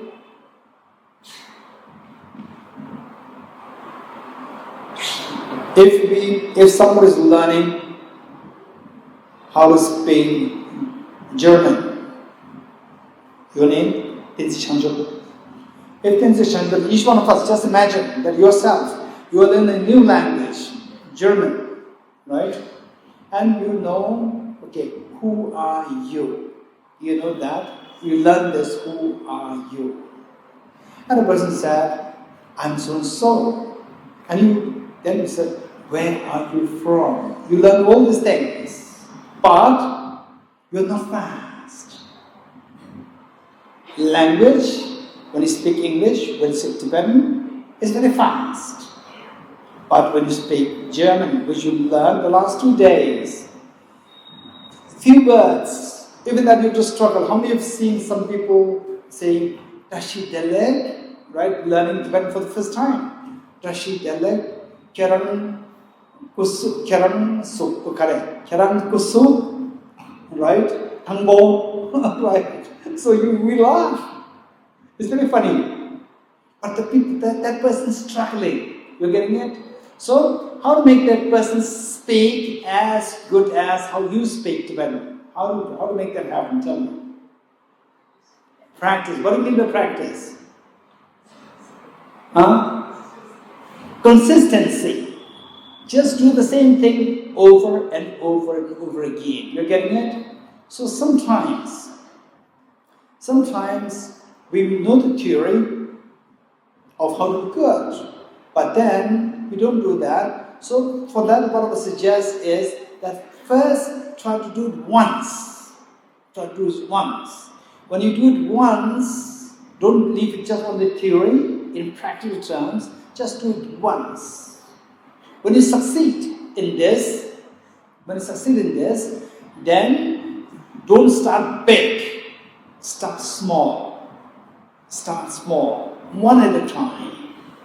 You succeeded. Then the second time. Then the third time. Or what I would say is that oftentimes, doing good things, mental resistance comes. Doing bad things, you get as though like you are getting rest. Actually, you are not getting rest. For example, like going after the mobile for hours and hours. Be very honest. How many of you one time on mobile 2 hours straight away? Raise hands. Be very honest. 2 hours straight away, right? Okay, 2 hours straight away in your studies, way before the exam. Raise hands. 2 hours straight away in your studies. Raise hands. 2 hours straight away in your studies, way before exam. Immediately before exam is okay. But the exam 1 week, right? Then 2, 3, 4, 5 hours. That's not too healthy. But generally, 2 hours in straight, right? Some people what they do is they do meditation, 5 minutes. 5 minutes meditation. After 5 minutes, they do like this, as though like they did meditation for 5 hours. They do like this and they do water, they stretch their legs, right? And for going after the mobile 2 hours straight, they don't have to do this. They don't have to do what in between. Straight, fully focused. And if you look at this person, look at the person's face, fully focused. They don't see what's going around, right? If they can use this focus for becoming enlightened, they can become Buddha the next day. So this is a problem. Doing good things, you feel so tired. Doing bad things, it's as though like you become fresh. As though like you're so focused. It's amazing. You're getting it? So what we need to do is, they say like learning a language. Don't try to learn everything in one day. Just do one at a time. Once you're convinced, I can do. Then the another thing is that don't waste your energy. Meaning, say scrolling the mobiles for hours and hours. You don't know how much energy consumed. So much energy consumed.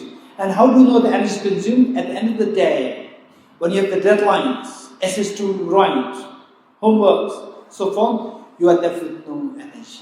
You can feel it at that point. You're getting it? So the point is that when you get free time, say instead of going after the mobile like 2 hours, 3 or 4 hours, just go around, come to Tibet house. There are so many beautiful places to visit. Do these things, and then do some meaningful readings, and you tell yourself, okay, tomorrow's Sunday, tomorrow's full day is in my hand. Tomorrow I will test how competent I am. Be kind to myself. Be wisely kind to yourself. Tomorrow's a test. One day, right? Tomorrow I will just look at my mobile, whatever for important things like the homeworks the teacher may give you, through emails and so forth. So besides this, they say, I will spend the time without the mobiles. So the more, I would say, a mobile I'll spend less than half an hour. And the remaining time, I'll just give myself time, take extra nap, right? And then do some of the readings, go around. So, just if you can do that, and you see that I can do it, you feel proud of yourself. This is the meaning of be kind to yourself and be wisely kind to yourself. Then, when you know that you can do it, then try to do it another Sunday, still another Sunday. So this is how, and then you meanwhile there are so many factors involved. Also think of the result. The bad things which are so habitual you've been doing, what's the outcome after 5 years? I have 5 years of saying, okay, let's say, how old are you? 19. Okay, let's say if I ask you how old are you, and then say, okay, let me guess. If I say you are like 20, are you happy or not happy? Okay. Let's say anyone will just volunteer. Okay, let's say this girl, how old are you? 19. They say you look like 20. What do you feel? Be very honest. Not happy. Are you sure? Okay, so look at this. So you are very special boys and girls. That's amazing. Generally speaking, if you are 19, somebody says, you look like 20. You feel so upset, so angry, right? And whereas if you're already 25, or if you're 20, and the person says, you look like 16, you're so happy, thank you. I'm so happy. You're getting it? This is how weak we are. The words should not really make you happy or unhappy. Happiness and unhappiness should not be decided by somebody else. You should learn how to keep yourself happy. Why should your happiness be determined by somebody else's comments? So those people whose happiness is, the remote control of the happiness is in your hand, these are wise people. Be kind to yourself, be wise, be kind to yourself. And those people whose remote control of happiness in somebody else's hand say that you look nice, you are so happy, thank you. Right? You look like 18 or you look 16. Happy. You look like 25. So upset. Angry, you not even food that day. Right?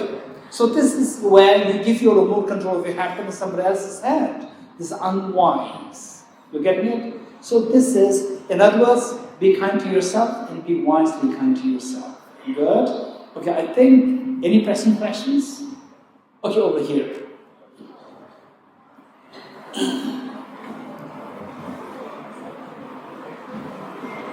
I'm quite impressed this time. The students have many questions, and they do very good questions. Very impressed. Thank you so much. Earlier days, it was quite challenging. Any questions? Everybody's. It's so like in the army. Don't be quiet. Okay. Welcome to Shia, and a very nice good evening to Mr. Dorji Damdul. So, my question is... Your name? Okay, my name is Dorji. Kinzi? Dorji. Somki. Okay, so my question for you is, I got the question when you said something, that the kindest souls, the kindest persons, sometimes in their sometime in their lives, they feel very lonely, right? And they feel very let down and all those things. But then if the kindest souls are doing all the kind things to other people, why doesn't the kindness reciprocate back to us, or back to the people, on the general level, not that people is not expecting, if the person is not being nice, they're unconsciously being nice to everybody, not expecting it back. But then why does the kindness not reciprocate back to the people who are really nice, and why do they suffer all the negativity and the abuse? Tenzin. Okay, Tenzo, I'm not too sure if I got the question correctly. Just correct me if I'm wrong. The question is that, say if you're being kind, and then why other people, they don't reciprocate your kindness? Or, if you're kind, all the bad things happen to the kind people. Which of the two? First one. Both. Okay.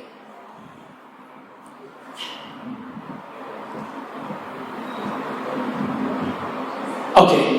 So before I give the answer, let me make a statement. The statement is that the secret of the happiness, ultimate secret of the happiness, is compassion, being kind. Generally speaking, whoever is kind, who is selfish, of the two, the kind people, they are way happier. Selfish people, they're extremely unhappy. They get 2-3 lakh rupees per month, still unhappy. They get 10 lakh rupees per month, still unhappy. Very kind people, they have like 20,000, 30,000, 10,000. Whatever they get, their mind is so calm and peaceful and happy. So, kindness. His Holiness says that my religion is compassion. You getting it? You have the compassion, you are happy. Finally, all this money is for your happiness. All this power, position, all these things are for your happiness. But you don't get happiness if you're selfish. This is one statement that I will make. Next.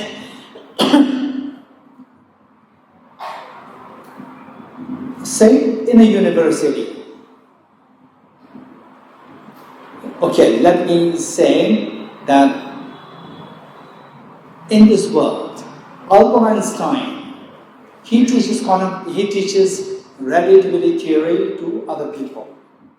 But other people, they don't teach him. People don't reciprocate. Why?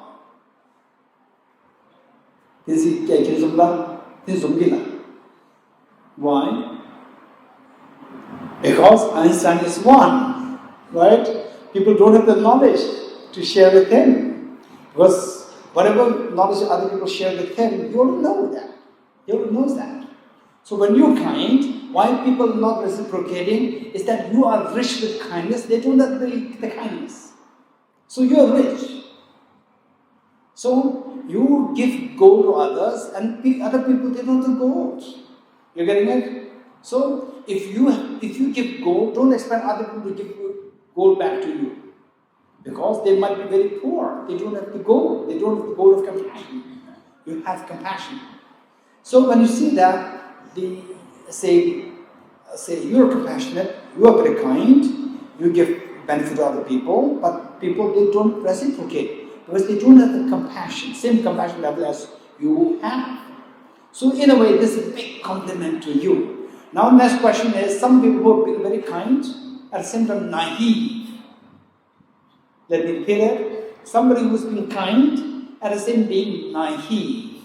What is naive? Anyone? What is naive? Anyone? What's the meaning of naive? Anyone? Anyone? Over there.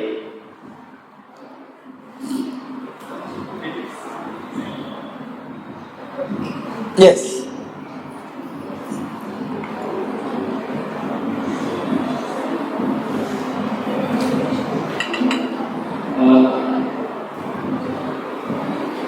Someone who believes others easily. Someone who believes Others easily. others easily. Okay. Yes.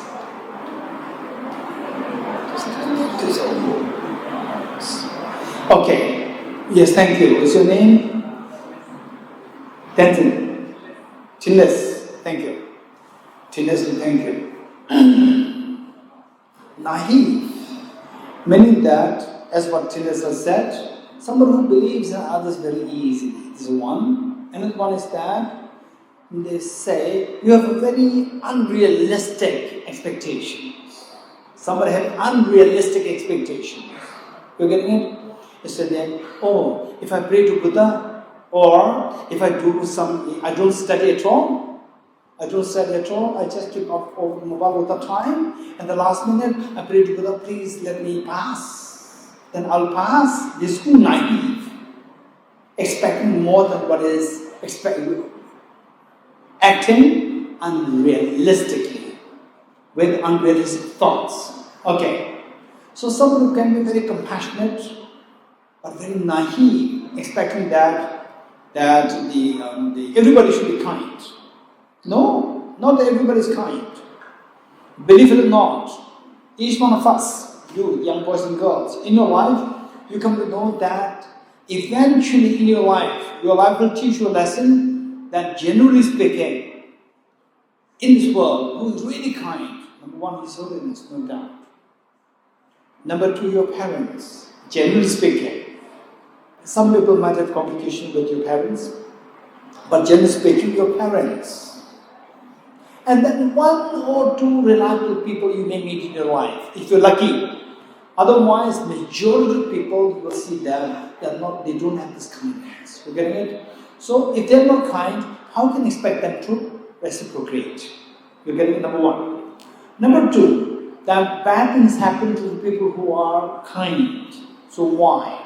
This is another question. So there is a Buddhist saying that, say for example, for some people, you have the loans to pay. And the loans, which is better? If you can pay the loan today, there's the interest added to this. Along with the loan, the principal, there's the interest to be paid. If you can pay the loan today, then the interest will not stack up. So whereas if you don't pay the loan today, then tomorrow, day after tomorrow, after 1 year, after 2 years, the interest will be way bigger than the principal amount that you have to pay. So the good people in their life, they may encounter with the difficulties. That is why you pay off the loan, karmic loan, and finish off. One chapter is gone. So next, your suffering is gone. Bad people sometimes seem very successful. In ways that they're actually getting more and more loans. You're getting it? Okay. Any more present question? Yes, over there. To this.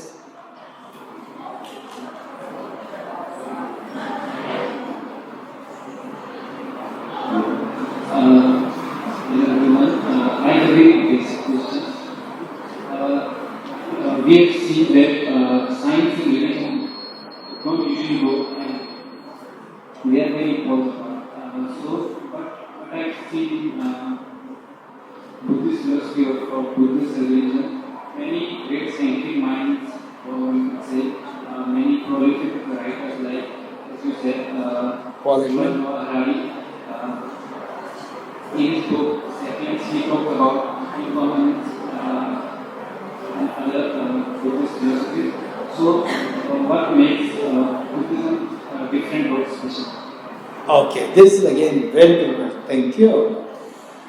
So while many people believe that religion and science, they can be dichotomous in nature, they are not compatible in nature.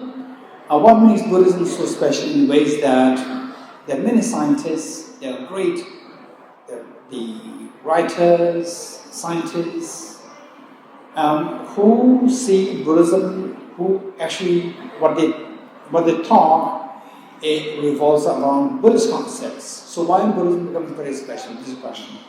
Yes, this is the very important point raised, and Buddhism in the first place, as I said earlier, initially taught by the Buddha Shakyamuni himself, 2,500 years ago. So, the Buddha Shakyamuni, this is one thing that we need to keep in mind. He did not teach anything new. In other words, he did not invent anything. He only discovered. You getting it? He only discovered. Whereas many of the teachings taught in the other religions, they are likely what the founder just taught in the form of say like a theory, or in the form of dogma. Whereas in Buddhism, there's no dogma. It's all the reality which the Buddha discovered and Buddha shared with us. These are the realities. So this verse, nowhere in other religions you will find this verse. The bishops and the wise people, just as the goldsmith tests the purity of the gold by cutting rung and burning the gold, we should also examine my words. Examine my words. Nobody said it. Always said, you follow me. This is what you find in other religions. You getting it? You follow me and you will attain salvation. But the Buddhist is the only one who said, that you examine my words and you put them in practice, not because you respect me. So this is what makes the Buddha's teachings very special. At the same time, we should be very sensitive to the other religions. We should not denounce, insult, be contemptuous, be scornful of other religions. We should likewise respect other religions. It's very important. The Buddhism, the basic principle is to discover the reality on basis of No blind faith, on basis of rationality and inquisitiveness. Inquiry. Inquiry and rationality, these two should be used as a tool to discover the reality. So the Buddha discovered, Buddha did not invent. That makes the Buddha's teachings very special, and how to resort to discovering reality is on the basis of reasoning, rationality, and inquiry. So that makes Buddhism very special. Okay, thank you so much. We'll stop here today.